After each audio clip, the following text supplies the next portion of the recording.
Hello students.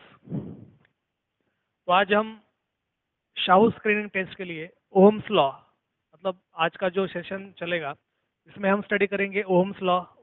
ज़्यादा detail में हम ओहम्स लॉ मतलब जो भी कंसेप्ट है, अब ज़्यादा डिटेल में तो हम नहीं लेंगे, बस वो कंसेप्ट से रिलेटेड जो फार्मूला है और फार्मूला से रिलेटेड मैक्सिमम जो है वो न्यूमेरिकल्स हम बनाएंगे। Okay, multiple choice questions, numericals, इस पर हम ज़्यादा मेहनत करेंगे क्योंकि ऑलरेडी आप तो ये पढ़ चुके हो सब। ओके, तो शाहू स्क्रीनिंग टेस्ट में ओम्स लॉ पे किस तरह से मतलब क्वेश्चंस पूछे जाते हैं, उसके बाद हम स्टडी करेंगे फैक्टर्स अफेक्टिंग मतलब फैक्टर्स अफेक्टिंग ऑन रेजिस्टेंस, मतलब ये जो आर्टिकल है तो उसके बारे में स्टडी करेंगे। Factors on which the resistance of conductor depends. Okay, और उसके बाद स्टडी करेंगे heating effect of electric current. तो फिर सिर्फ हम यहाँ पर फार्मूला बनाएंगे इसका और डायरेक्टली उससे रिलेटेड क्वेश्चन स्टार्ट करते हैं। ओके, तो ओम्स लॉ क्या है? Current flowing through the conductor is directly proportional to potential difference across it. Okay, जो भी करंट पास होता है कंडक्टर से it is directly proportional to potential difference across it. Okay, और बाद में हम ये V is equal to I R, इस तरह से हम ये ओम्स लॉ यहाँ पर हम लगा सकते हैं। Okay, V that is equal to I R. तो आर यहाँ पर क्या है? रेजिस्टेंस, मतलब जो रेजिस्टेंस, जैसे ही करंट फ्लो हो जाएगा तो कंडक्टर कुछ तो अपोज करेगा उस करंट को, तो वो जो अपोजिशन है उसी को हम क्या बोलते हैं? रेजिस्टेंस। ओके, तो यहाँ पर रेजिस्टेंस एक कांस्टेंट की तरह भी काम करता है। Okay, so V that is equal to I R, एक ओम्स लॉ है। अब फैक्टर्स, फैक्टर्स एक फार्मूला है जिसका हम यूज करेंगे। Factors on which resistance of conductor depends, resistance of conductor depends. कौन से फैक्टर्स पर रेजिस्टेंस जो है कंडक्टर का वो डिपेंड करता है? जैसे कि किसी भी कंडक्टर कंडक्टर थ्रू अगर हम करंट फ्लो करते हैं तो वहां पर कुछ ना कुछ तो अपोजिशन होगा, उसी अपोजिशन को हम क्या बोलते हैं? रेजिस्टेंस। तो ये जो रेजिस्टेंस है किस पे डिपेंड रहेगा? It is directly proportional to length of conductor. Okay, and again it is inversely proportional to cross section area of conductor. Okay, तो हम ये दो इक्वेशन से ये भी लिख सकते हैं, R is directly proportional to L divided by A. और ये डायरेक्टली प्रोपोर्शनल टू हटाते हैं यहाँ पर तो हम प्रोपोर्शनलिटी कांस्टेंट लिखते हैं यहाँ पर रो, सो रो एल डिवाइडेड बाय ए। अब यहाँ पर रो क्या है?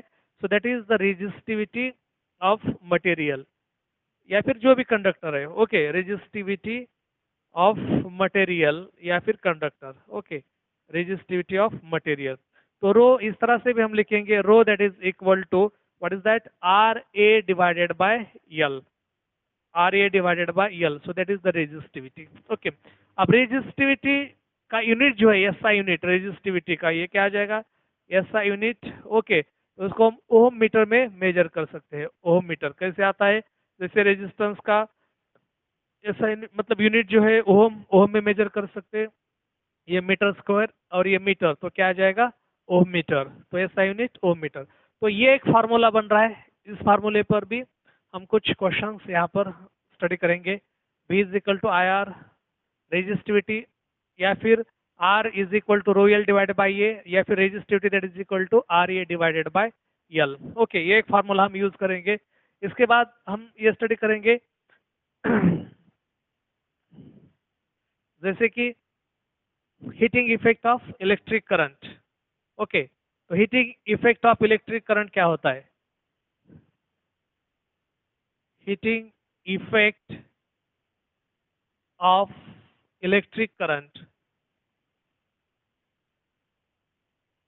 Heating effect of electric current. Okay, तो heating effect of electric current जैसे ही अब किसी कंडक्टर थ्रू, जैसे या फिर बल्ब अगर इलेक्ट्रिसिटी पास होती है, फिलामेंट जो रहता है बल्ब का, इलेक्ट्रिसिटी पास होती है तो बल्ब ग्लो करना शुरू करता है और यहाँ पर रेडिएशन, हमें लाइट का रेडिएशन दिखाई देता है, बराबर है।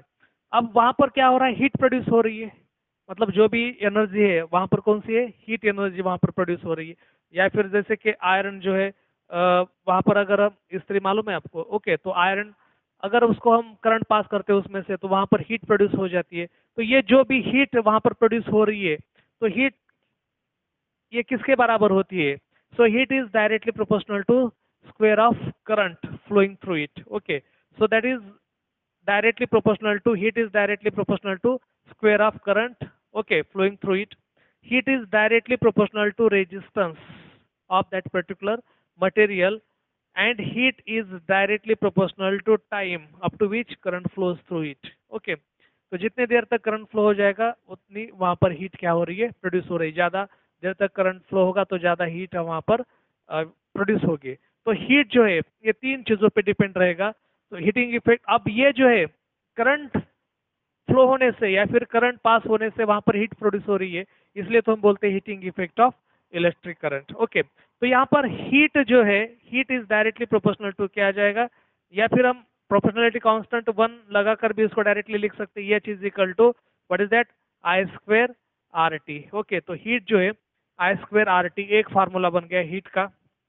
समझ में आ रहा है? अब ये आई मतलब ओम्स लॉ हमारे पास है, V is equal to I R, तो आई किसके बराबर हो जाएगा, वी डिवाइडेड बाय आर के बराबर। ओके, तो अब यहाँ पर ऐसे भी लगा सकते हैं, एच इज इक्वल टू, ये भी फार्मूला है हीट का, हीट प्रोड्यूस्ड। तो इस ये जो फार्मूला है इससे रिलेटेड भी हम कुछ क्वेश्चन यहाँ पर स्टडी करेंगे। एच इज इक्वल टू यहाँ पर आ जाएगा V square divided by R square into R T, बराबर है। तो ये यहाँ पर एक कैंसिल हो जाएगा, तो H is equal to V square by R into T, ये भी एक फार्मूला आ जाएगा। ओके, अब जैसे यहाँ पर आर जो है, आर किसके बराबर है, R that is equal to V by I, बराबर है।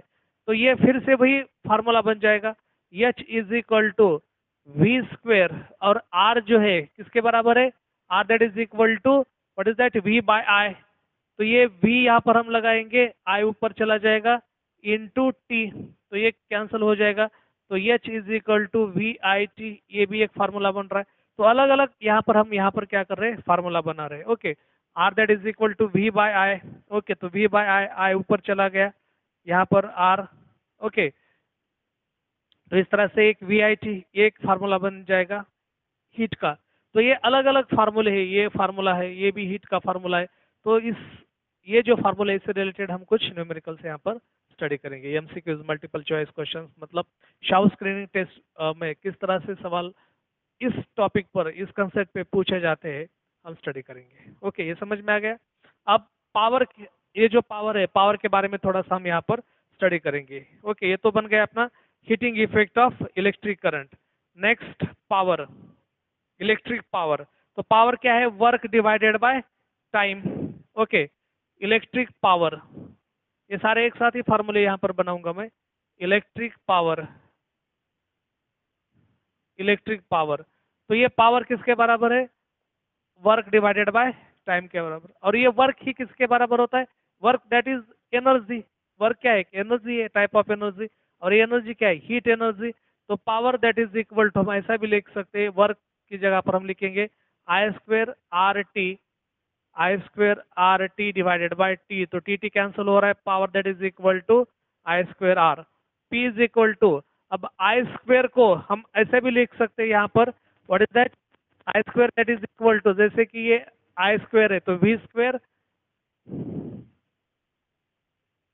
V square by R square, ऐसे भी लिख सकते हैं, V square divided by R square into R. तो ये कैंसिल हो जाएगा, तो power that is equal to V square by R. तो ये पावर, ये फॉर्म में भी हम ये पावर स्टडी कर सकते हैं, बराबर है। तो ये power that is equal to I square R, या फिर power is equal to V square by R, ये भी पावर का फार्मूला है in terms of potential difference and what is that, resistance, ये भी एक फार्मूला है। ये करंट एंड रेजिस्टेंस के फॉर्म में पावर का फार्मूला हम यहाँ पर स्टडी करेंगे। ओके, तो ये सारे फार्मूले जो हमने यहाँ पर बनाए, अब ज़्यादा तो डेप्थ में हमें जाना नहीं है, पूरा कंसेप्ट डिटेल में अब हम उतना टाइम हमारे पास नहीं रहता। ओके, तो ज़्यादा हम न्यूमेरिकल्स या फिर मल्टीपल चॉइस क्वेश्चन जो रहते हैं, इस तरह से शाउ स्क्रीनिंग में ये सवाल पूछे जाते हैं, तो ऐसे सवालों की हम ज़्यादा प्रैक्टिस हम करेंगे। बस ये थोड़ा थोड़ा कंसेप्ट, उससे रिलेटेड कुछ फार्मूला, एक जस्ट रिवीजन टाइप हम यहाँ पर ले रहे हैं, और इसके बाद हम न्यूमेरिकल स्टडी करते हैं। ओके, समझ में आ रहा है? ओके, तो देखते हैं numericals.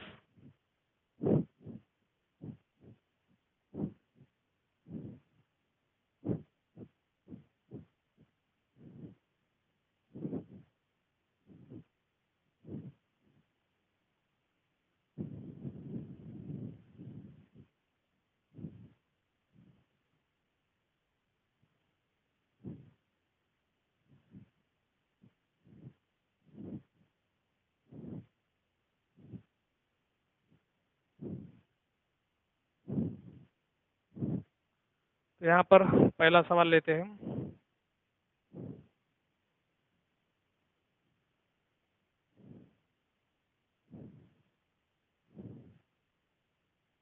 A cylinder of a material, a cylinder of a material is 10 centimeter long, is 10 centimeter long and has a cross section and has a cross section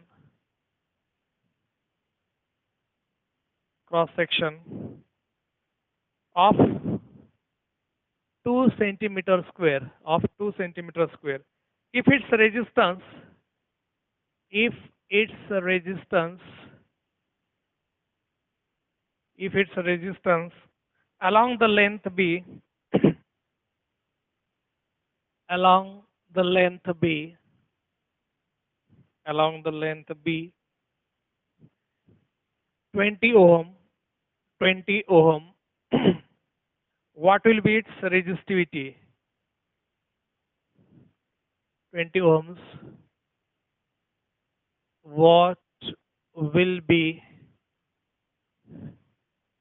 its resistivity? Its resistivity. तो आपको यहाँ पर resistivity find out करना है और आपको option दे दिए है 0.08 ओम मीटर, 0.04 ओम मीटर, 0.06 ओम मीटर, 0.02 ओम मीटर। अब ये सारे ऑप्शंस है। ओके,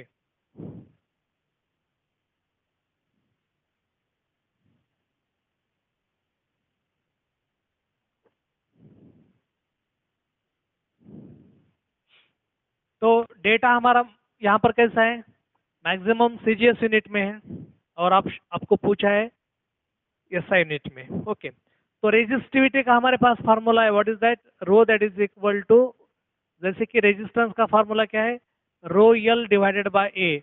तो रो, ये बेसिक फार्मूला, ये याद रखना, R is equal to rho L divided by A. R is directly proportional to length, R is inversely proportional to cross section area. Okay, तो rho that is equal to R A divided by L. अब resistance अब यहाँ पर कितना दे दिया है, a cylinder of a material is 10 centimetre long. अब इसकी लेंथ कितनी है, 10 सेंटीमीटर, तो लेंथ यहाँ पर लिखते हैं। And has a cross section of 2 centimetre square, area कितना है, 2 सेंटीमीटर स्क्वायर, बराबर। If its resistance along the length भी 20 ओम, अब इसका रेजिस्टेंस जो है वो कितना है, 20, तो 20 इंटू यहाँ पर एरिया कितना दे दिया है, 2, तो ये 40 डिवाइडेड बाय क्या आ जाएगा, 10, तो यहाँ पर क्या आ जाएगा, 4। ओके, 4। अब रेजिस्टेंस ओहम सेंटीमीटर में आ रहा है क्योंकि हमने पूरा डेटा सेंटीमीटर का है, लेकिन आपको ऑप्शंस पूछे हैं किसमें, ओम मीटर में, तो उसका कन्वर्जन हम करते हैं। ये ओम सेंटीमीटर है तो इसका कन्वर्जन 0.04 ये ओम मीटर में आ जाएगा, क्योंकि सेंटीमीटर का मीटर में कन्वर्जन कितना होता है, 10⁻⁻², तो 0.04 ओम मीटर, या फिर हम 4 इंटू 10⁻⁻² ओम मीटर ऐसे भी लिख सकते हैं। ओके, तो हमारा ऑप्शन आ रहा है यहाँ पर बी ऑप्शन, 0.04 ओम मीटर। ओके, तो इस तरह से सवाल जो है इसके ऊपर पूछे जाते हैं। दूसरा सवाल लेते हैं, next question.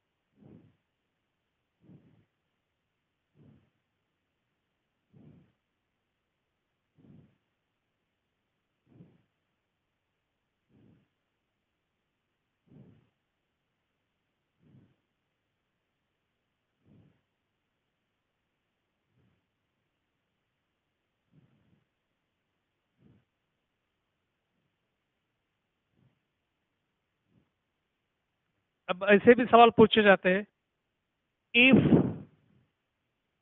the length of conductor, if the length of conductor, the length of conductor having resistivity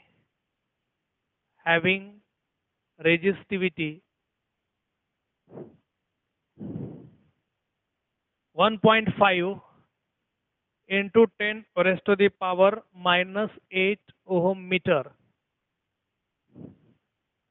is doubled, is doubled, its new resistivity will be, its new resistivity will be, resistivity will be।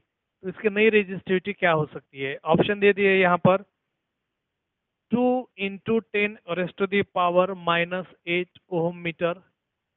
Second option है 1.5 into 10 raised to the power minus 8 ohm meter। Third है 6.6 into 10 raised to the power minus 8 ohm meter। और last है 1 into 10 raised to the power minus 8 ohm meter। अब देखो यहाँ पर ये चार ऑप्शन दे दिए। कभी कभी ऐसे भी सवाल आपको पूछे जाएंगे, कंफ्यूजन करने के लिए रहता है। Okay, length of the conductor having resistivity 1.5 into what is that 10 पर माइनस 8 ओम मीटर। अब ये लेंथ डबल कर दी तो इस न्यू रेजिस्टिविटी आपको पूछा है, लेकिन हमें मालूम है कि रेजिस्टिविटी लेंथ पे डिपेंड नहीं रहती। Resistivity does not depends upon length of material. Okay, मतलब जो भी मटेरियल की लेंथ है उस पर रेजिस्टिविटी डिपेंड नहीं है। तो जितनी रेजिस्टिविटी एक बार बन गई तो वही कांस्टेंट रहेगी, चाहे कम लेंथ हो या फिर ज्यादा लेंथ हो। ओके, तो यहाँ पर आंसर अपना क्या आ जाएगा? न्यू मतलब पहले रेजिस्टिविटी कितनी है 1.5 इंटू 10 पर माइनस 8, तो यहाँ पर बी ऑप्शन करेक्ट रहेगा। तो कभी कभी मतलब कंफ्यूजन के लिए इस तरह से सवाल देगा। अब डबल तो लेंथ भी डबल है, तो अब कोई क्या करेगा, उसको दो गुना करने की कोशिश करेगा या फिर कुछ और सॉल्व करने की कोशिश करेगा। ओके, तो ये ट्रैप रहता है, तो ये ट्रैप भी हमें समझ में आना चाहिए। ओके, चलो नेक्स्ट दूसरा सवाल लेते हैं।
ओके, चलो दूसरा नेक्स्ट अगला सवाल लेते हैं हम यहाँ पर। An electric bulb, an electric bulb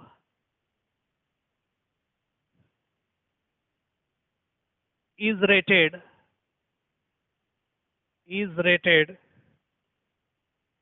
220 volt and 100 watt and 100 watt when it is operated, when it is operated, when it is operated on 110 volt, the power consumed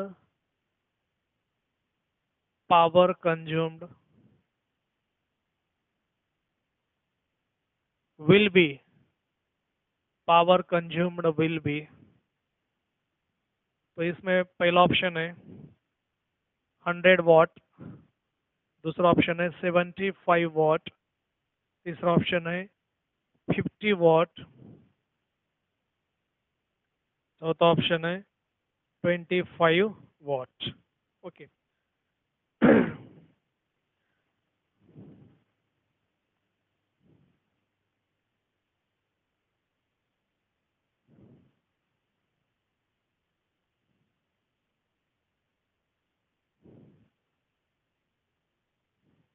अब देखो यहाँ पर इलेक्ट्रिक बल्ब दिया है rated 220 volt and 100 watt, when it is operated on 110 volt the power consumed will be. अब power का formula तो हमारे पास है V square divided by R, ये बेसिक फार्मूला है। ओके,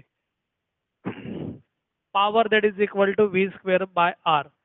अब यहाँ पर तो 110 वोल्ट के लिए हमें पावर फाइंड आउट करना है, बराबर है। तो ये तो यहाँ पर है कंफर्म 110, मतलब 110 इंटू 110 डिवाइडेड बाय, अब हमारे पास रेजिस्टेंस नहीं है। ओके, अब रेजिस्टेंस कैसे निकालोगे, तो हमारे पास और एक फार्मूला है रेजिस्टेंस निकालने के लिए। हम कौन सा फार्मूला यहाँ पर यूज करेंगे, तो resistance that is equal to what is that, V square divide by P. Resistance that is equal to V square divided by P, क्योंकि हमारे पास एक बेसिक फार्मूला है power that is equal to V square by R, जो कि हमने अभी देखा था, power that is equal to V square by R. तो रेजिस्टेंस निकालना पड़ेगा हमें, R is equal to V square by P. तो रेजिस्टेंस कैसे निकालेंगे, यहाँ पर वी कितना है 220 और पावर कितना है उसका 100 what. Okay, 220 into 220 divided by 100 what. Okay, तो ये 220 इंटू 220 ये कितना आ जाएगा 48400 डिवाइडेड बाय 100, तो कितना आ रहा है 484। ओके, अब रेजिस्टेंस कितना आ गया 484, बराबर है। तो ये 110 इंटू 110 121, मतलब 12,100 डिवाइडेड बाय 484। अब ये जो है अगर इसको हम सॉल्व करेंगे तो आ जाएगा हमारा 25। ओके, तो पावर कितना आ रहा है वहां पर 25 वॉट। तो पावर कंज्यूम्ड अगर वही 110 वोल्ट पे ऑपरेट हो जाता है तो पावर कितना कंज्यूम हो जाएगा 25 वॉट, इतना पावर कंज्यूम हो जाएगा। तो ऐसे सवाल मतलब जो पावर से रिलेटेड रहते हैं, बल्ब से रिलेटेड ज्यादातर, तो ये भी शाउ स्क्रीन में बार बार पूछे जाते हैं, तो उसके बारे में भी हमें मालूम होना चाहिए। ओके, चलो नेक्स्ट अगला सवाल लेते हैं।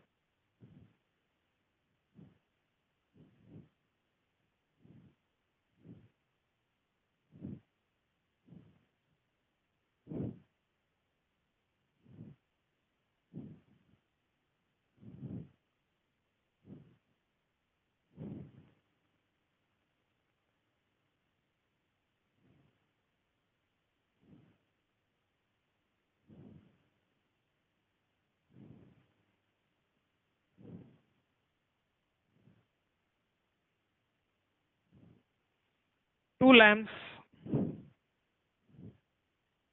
two lamps, one rated one rated 100 watt and 100 watt at 220 volt 220 volt, and other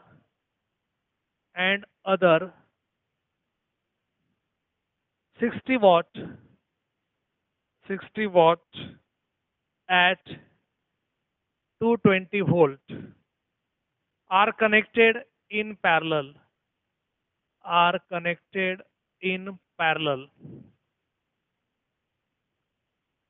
are connected in parallel to a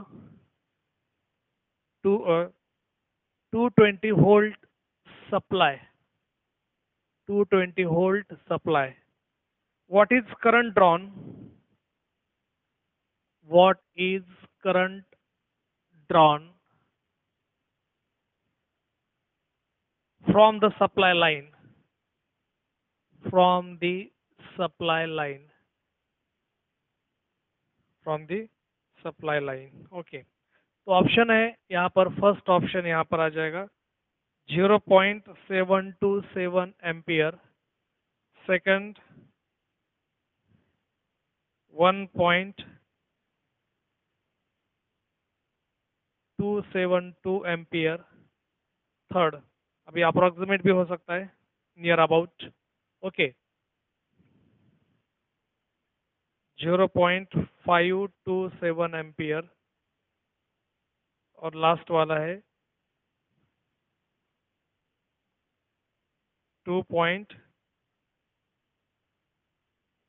0.725 ampere. Okay, तो उसको सॉल्व करो। अब ये एग्जैक्ट फिगर जो है इसके आसपास भी आ जाता है तो कोई दिक्कत नहीं। Okay, two lamps, one rated 100 watt at 220 volt and other 60 watt at 220 volts are connected in parallel to a 220 volt supply. What is the current drawn from the supply line? तो कितना करंट वहां पर मिलेगा? Okay, तो पहले हम इसके लिए निकालते हैं I1 that is equal to, अब V that is equal to IR। Okay, ये एक बेसिक फार्मूला है लेकिन यहाँ पर नहीं लगाएंगे क्योंकि ये पावर से रिलेटेड है। अब पावर P, V और I, इन तीनों का जो बेसिक रिलेशन है वो रिलेशन हमें मालूम है क्या है? Power that is equal to V I. एक बेसिक रिलेशन हमारे पास है, कौन सा? Power that is equal to V I, बराबर है, जो कि हमने अभी इससे पहले देखा था।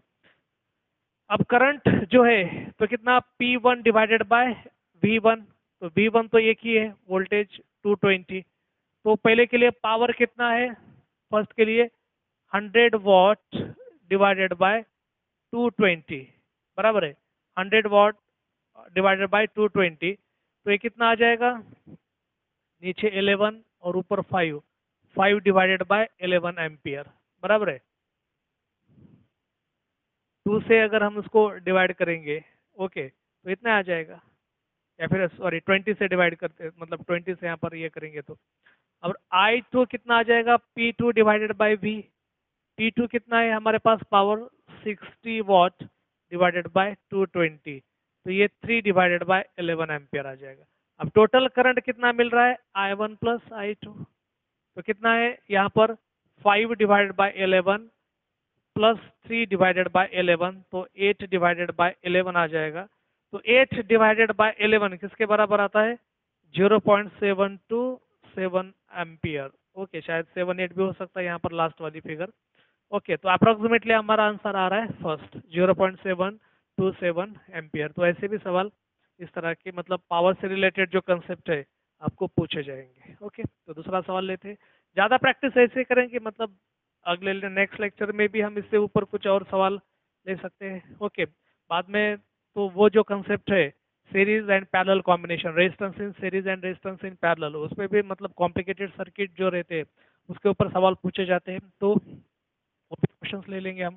तो ज़्यादा प्रैक्टिस हम न्यूमेरिकल्स या फिर मल्टीपल चॉइस क्वेश्चन जो है उसकी प्रैक्टिस करेंगे, और जो मोर प्रोबेबल जिस तरह के सवाल शाउ स्क्रीनिंग में पूछे जाते हैं वैसे न्यूमेरिकल्स के हम या फिर क्वेश्चंस की प्रैक्टिस करेंगे।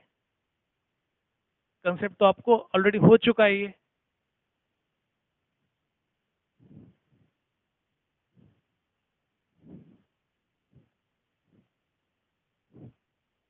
ओके, चलो नेक्स्ट दूसरा।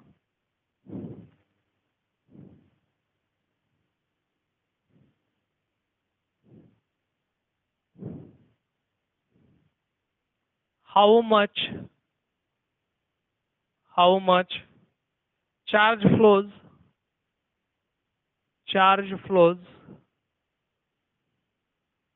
through a 220 volt and 1500 watt heater in 1 second. Heater in 1 second. Okay, sorry 1 minute है, 1 मिनट। ओके, तो कितना चार्ज फ्लो हो रहा है वो हमें निकालना है। अब चार्ज फ्लो का जो फार्मूला है, ओके, तो चार्ज फ्लो का फार्मूला तो Q that is equal to I T, क्योंकि हमारे पास बेसिक कौन से फार्मूले हैं? I that is equal to current divided by time. एक फार्मूला हमें यहाँ पर यूज करना पड़ेगा। ओके, जैसे कि हमने करंट हमें देखा था, charge divided by time. Okay, और power that is equal to, अब ये पावर हमें वोल्टेज के फॉर्म में हमें लेना है उसको, power that is equal to V I. ये एक हमारे पास रिलेशन है, power that is equal to V I, जो अभी हमने देखा था, power that is equal to V I. Okay, अब हमारे पास पूछा है हाउ मच चार्जेस, तो ये charge that is equal to I T, तो charge that is equal to I T, तो हमारे पास अभी आई नहीं है, टाइम है हमारे पास, टाइम कितना है? 1 मिनट। ओके, अब 1 मिनट का कन्वर्जन भी हम कर सकते हैं, 1 minute that is equal to 60 second. Okay, बस हमारे पास अब क्या नहीं है, आई। तो आई हम कैसे निकालेंगे, ये फार्मूला से। ओके, तो I that is equal to power divided by V. Okay, P divided by V, voltage या फिर पोटेंशियल डिफरेंस। तो पावर कितना है यहाँ पर 1500 और ये 220, ये कितना आ जाएगा 6.8 एम्पियर, 6.8 एम्पियर। अब हमारे पास चार्ज फ्लोज पूछा क्या है, हाउ मच चार्ज फ्लोज। तो charge that is equal to कितना आ जाएगा, करंट इनटू टाइम। तो करंट हमें मिल गया 6.8 और टाइम कितना है यहाँ पर 1 minute, that means 60। Okay, 6.8 into 60 तो कितना आ जाएगा 400, नियर अबाउट कितना है 408, 408 कूलम। इतना चार्ज वहां पर 1 मिनट में क्या हो जाएगा, फ्लो हो जाएगा। अब यही ऑप्शन में दिया जाएगा 408 या फिर कोई अलग अलग ऑप्शन दिए जाएंगे। ओके, तो ऐसे सवाल की प्रैक्टिस भी हमें होनी चाहिए। चलो दूसरा सवाल लेते हैं, नेक्स्ट अगला सवाल।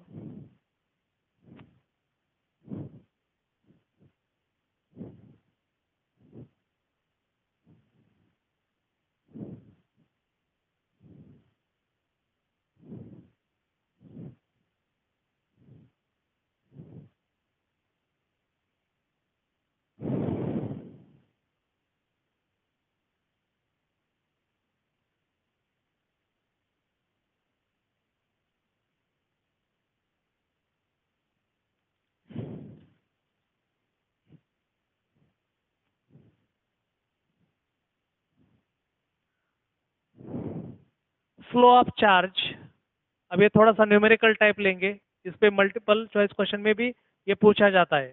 Okay, flow of charge, flow of charge through, flow of charge through a surface is given as, through a surface, through a surface is given as,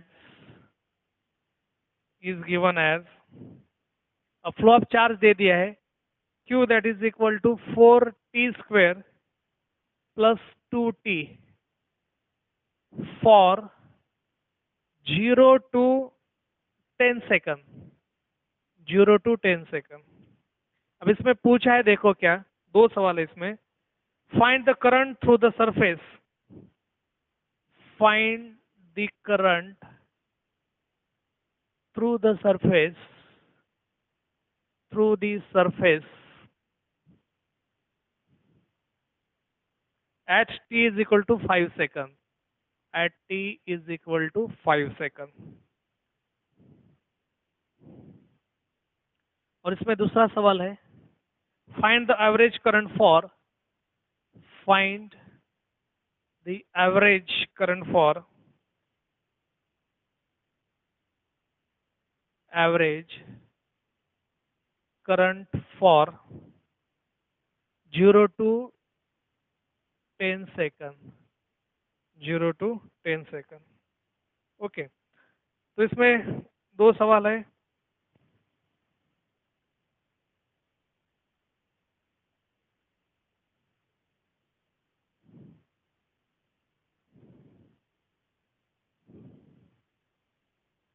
eight T is equal to 5 second में पूछा है। Okay, तो current का जो basic formula है charge divided by time. Okay, तो current क्या है यहाँ पर,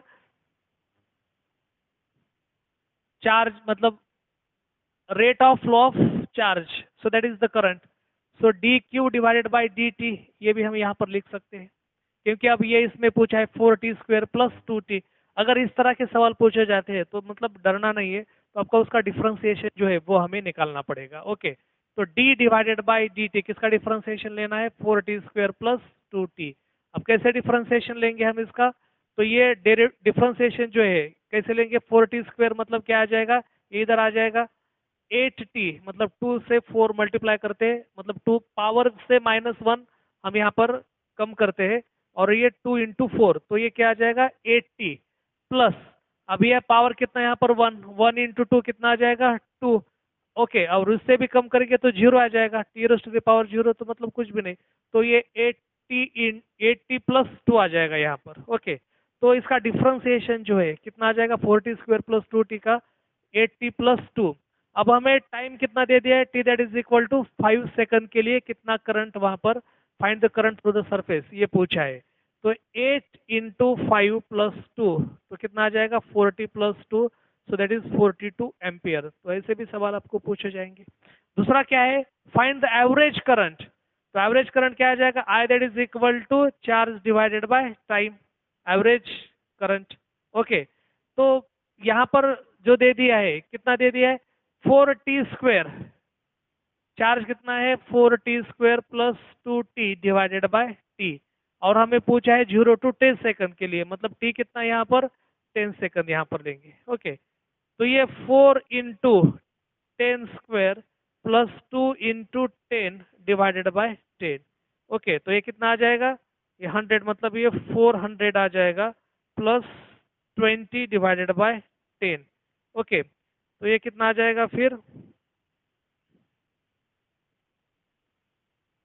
420 डिवाइडेड बाय 10। ओके, तो कितना आ जाएगा फिर से 42 एम्पियर। तो एवरेज करंट भी इतना आ रहा है, और find the current through the surface at t is equal to 5 second, मतलब इंस्टेंटेनियस उस टाइम में।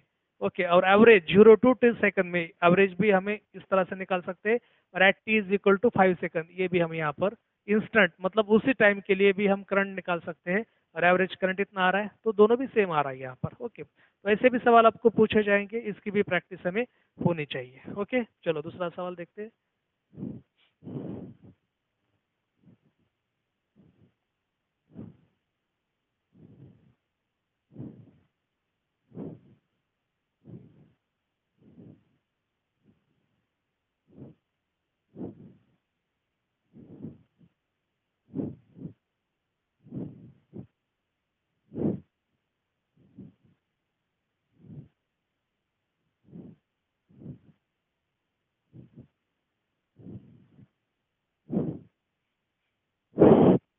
तो आज के लेक्चर में हमने पावर से रिलेटेड, रेजिस्टिविटी से रिलेटेड, ओम्स लॉ से रिलेटेड कुछ मतलब क्वेश्चन जो है न्यूमेरिकल्स, मल्टीपल चॉइस क्वेश्चंस या फिर न्यूमेरिकल्स हमने स्टडी किए। तो नेक्स्ट लेक्चर में भी हम इसी मतलब पावर से रिलेटेड, मतलब जो अब तक हमने स्टडी किया है उससे रिलेटेड हम न्यूमेरिकल्स लेंगे नेक्स्ट लेक्चर में, मल्टीपल चॉइस क्वेश्चन जो कि शाउ स्क्रीनिंग टेस्ट में आपको पूछे जाएंगे। ओके, और फिर उसके बाद रेजिस्टेंस इन सीरीज, मतलब कॉम्बिनेशन, पैरेलल कॉम्बिनेशन, वो हम बाद में लेंगे। ओके।